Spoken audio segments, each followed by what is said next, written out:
আসসালামু আলাইকুম। এখন শুনবেন সংবাদ শিরোনাম। প্রধানমন্ত্রী হিসেবে প্রথমবারের মতো নয়াপল্টনে দলের কেন্দ্রীয় কার্যালয়ে তারেক রহমান। রাস্তা আটকে রাজনৈতিক কর্মসূচি না করতে নেতাকর্মীদের প্রতি নির্দেশ। সারা দেশে তেলের জন্য পাম্পে পাম্পে অপেক্ষা, অনিয়ম তদারকিতে কর্মকর্তা নিয়োগ, পাচার রোধে প্রয়োজনীয় ব্যবস্থা নেওয়ার নির্দেশ প্রধানমন্ত্রীর।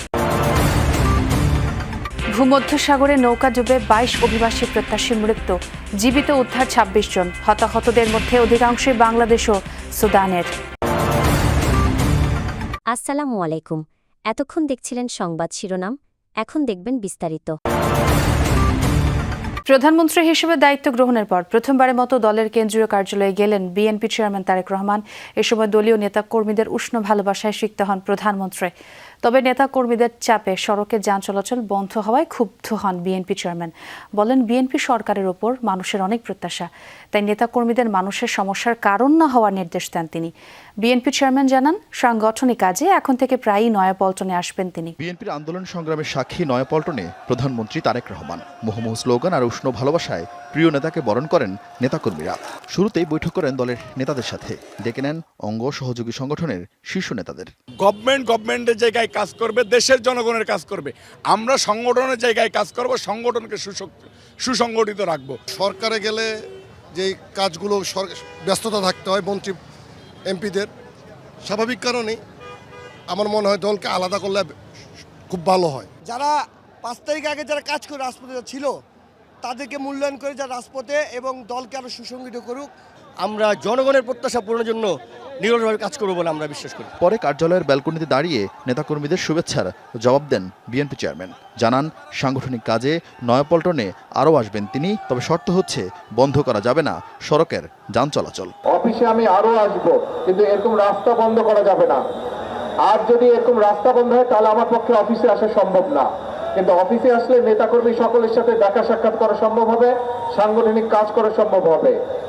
প্রধানমন্ত্রী বলেন, যে কোনো মূল্যে দেশের আইন শৃঙ্খলা পরিস্থিতি স্বাভাবিক রাখতে হবে। মানুষ অনেক প্রত্যাশা নিয়ে দলের দিকে তাকিয়ে আছে, কাজে এখানে যে সকল নেতাকর্মী আছে, সারা দেশে আমাদের যে সকল নেতাকর্মী আছে, আমাদেরকে ধৈর্য ধরতে হবে, আমাদেরকে আইন শৃঙ্খলার ভিতরে থাকতে হবে এবং আমাদেরকে মানুষের পাশে দাঁড়াতে হবে।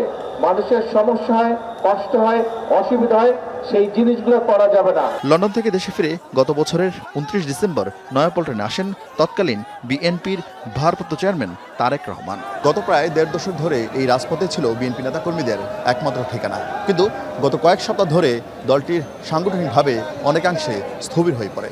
তবে বিএনপি চেয়ারম্যান তারেক রহমানের এই নয়াপল্টন আগমন উপলক্ষে দলে সেই অচল অবস্থা কারণ প্রত্যাশা নেতাকর্মীদের, পাশাপাশি দলের সাংগঠনিকভাবে শক্তিশালী হওয়ার মোক্ষম সুযোগ কাজে লাগানোর প্রত্যাশাও দলটির নেতাকর্মীদের।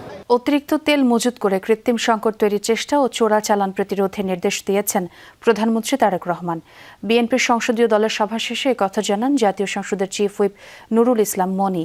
তিনি জানান, শনিবার বিকেল 4টায় সংসদ ভবনের সরকারি দলের সভাকক্ষে সংসদ নেতা ও প্রধানমন্ত্রী তারেক রহমানের সভাপতিত্বে বৈঠকটি শুরু হয়। স্বরাষ্ট্রমন্ত্রী বলেন, তেলের দাম যেন না বাড়ে সেই ব্যাপারে ব্যবস্থা নিতে নির্দেশনা দিয়েছেন প্রধানমন্ত্রী। চিফ হুইপ জানান, এবার ঈদ যাত্রায় দুর্ঘটনার কারণ অনুসন্ধানে তদন্ত করে প্রয়োজনীয় ব্যবস্থা নিতেও নির্দেশ দিয়েছেন প্রধানমন্ত্রী। পর্যাপ্ত পরিমাণ আছে, তেলের কোনো সাপ্লাইয়ের কোনো ঘাটতি নেই, কিন্তু ঘাটতি আর্টিফিশিয়ালি তৈরি হয়েছে কিছু মিডিয়ার কারণে এবং কিছু মানুষ অতিউৎসাহিত কিছু চোরাচালানির কারণে। কাজে এটা যাতে না হয় তার প্রয়োজনীয় ব্যবস্থা নেওয়ার জন্য আজকে এই সিদ্ধান্ত গৃহীত হয়েছে। যাতে কোনো কৃষি উৎপাদনে কোনো রকমের মূল্য বৃদ্ধি না হয়, সংকট না হয়, সেই জন্য আমরা অতিরিক্ত ভর্তুকি দিয়ে সেই মূল্যটা আমরা ধরে রেখেছি। জ্বালানি পাচার হওয়ার যে 2-1টি ঘটনার নজরে এসেছে, এগুলো আমরা কঠোর হস্তে দমন করব। ফিলিং স্টেশনগুলোতে অবৈধভাবে মজুত করা জ্বালানি তেল উদ্ধারের পর নড়ে চড়ে বসাচ্ছে প্রশাসন।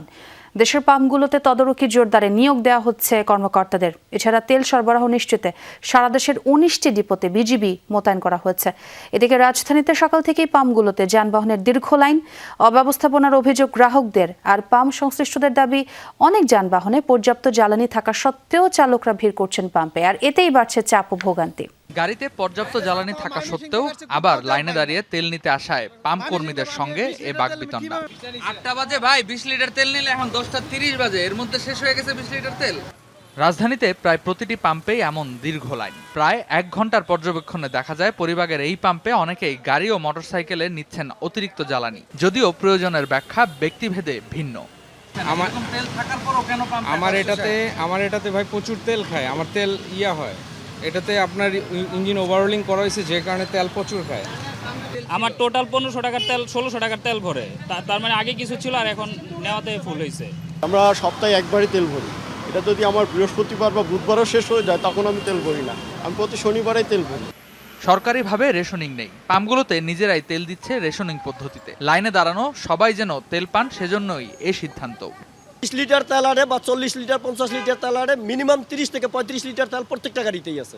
2-1টা গাড়ি হয়তো হাতে কোনো না থাকতে পারে, তারপরও আসে। ম্যাক্সিমাম কাস্টমারই এই গাড়িতে 20 লিটার তেল আপনি যা দেখেন যে ট্যাঙ্কি ফুল, বললাম তাদের অল্প একটু খালি তো তারা এটাই নিতে আসে। আবার কেউ ঘন্টার পর ঘন্টা অপেক্ষা করছেন, আবার কেউ কয়েকটি পাম্প ঘুরে তেল না পেয়ে দাঁড়িয়েছেন আরেক পাম্পের লাইনে। অবৈধ পথে ইউরোপে পাড়ি জমাতে গিয়ে ভূমধ্যসাগরে মৃত্যু হচ্ছে 22 অভিবাসন প্রত্যাশীর।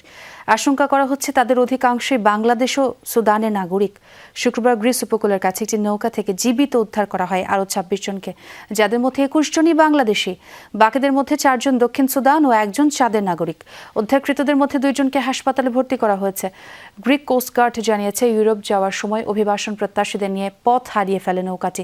টানা 6 দিন ঘুরে বেড়ায় উদ্দেশ্যহীনভাবে। সে সময় প্রতিকূল আবহাওয়া এবং খাবার ও পানির অভাবে মৃত্যু হয় অনেকের। উদ্ধারকৃতরা জানান, দালালদের নির্দেশে সমুদ্রে ফেলে দেয়া হয় মরদেহ। ভূমধ্যসাগরে মারা যাওয়া অভিবাসন প্রত্যাশীদের মধ্যে সুনামগঞ্জে 6 জনের পরিচয় নিশ্চিত করেছে জেলা প্রশাসন। শুক্রবার গ্রিস উপকূলের কাছে একটি নৌকা থেকে তাদের উদ্ধার করা হয়। নিহত 6 জন হলেন ফাহিম, সাজিদুর, শাহানুর, মজিবুর, ময়না ও আহমদ জয়। মৃত্যুর সংবাদের পর পরিবারগুলোতে চলছে শোকের মাতম। 6 জনের যুবকের 4 জন দিরাই উপজেলার, 1 জন জগন্নাথপুর উপজেলার ও 1 জন দুয়ারা বাজার উপজেলার বাসিন্দা। ঈদের ছুটি শেষে রাজধানীতে ফিরছেন নগরবাসী। সকাল থেকে বাস, ট্রেন, লঞ্চে ছিল ভিড়।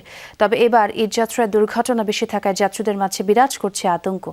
বিশেষভাবে সড়ক পথে যারা ফিরছেন তারা জানিয়েছেন দুশ্চিন্তার কথা। শনিবারও কমলাপুর রেল স্টেশনে ঢাকা ফেরা মানুষের চাপ। যাত্রীরা জানালেন, ট্রেন ভ্রমণ ছিল স্বাচ্ছন্দ্যের। ভিড় হলেও নিরাপদে ঢাকায় ফিরতে পারায় সন্তুষ্ট তারা। যাত্রীর এত পরিমাণ চাপ ছিল, মোটামুটি অনেক টেনশন ছিল যে এবার ঈদে অনেক দুর্ঘটনা অনেক জায়গায় হয়েছে। জার্নিটা অনেক কঠিন হয়েছে, আজকে অনেক ভিড় হয়েছে, মারাত্মক, উঠবার মতন ক্ষমতা নাই। ভোগান্তি ওইভাবে বলা যাবে না, কারণ আমরা তো আসলে সবাই মিলেমিশেই যাওয়া আসা করতে অভ্যস্ত, ছাদে টাদে সব জায়গায়। এদিকে ঢাকামুখী গাড়ির চাপ দেখা গেছে রাজধানীর বিভিন্ন বাস টার্মিনালেও। নির্বিঘ্ন ছিল সড়কপথের যাত্রাও। আমরা খুব সুস্থভাবে আইছি, কোনো সমস্যা হয়নি, খুবই ভালো হয়েছে, গেছি আইছি খুব ভালোভাবে। বাসে আসছি 1200 টাকা ভাড়া 1400 টাকা পর্যন্ত দেওয়া লাগছে। তবে ঈদযাত্রায় দুর্ঘটনা বেশি থাকায় যাত্রীদের মাঝে দেখা গেছে উৎকণ্ঠা। আমার এইবার মনে হচ্ছে যে আর আগামীতে আর যাব না এই আতঙ্কের মধ্যে, যেভাবে ক্ষতি হয়েছে দেশের মানুষের। অনেক আতঙ্ক ছিল আসলে, কারণ হচ্ছে যে বিগত সব বছরের তুলনায় এবার হচ্ছে যে সবচেয়ে বেশি লোক মারা গেছে।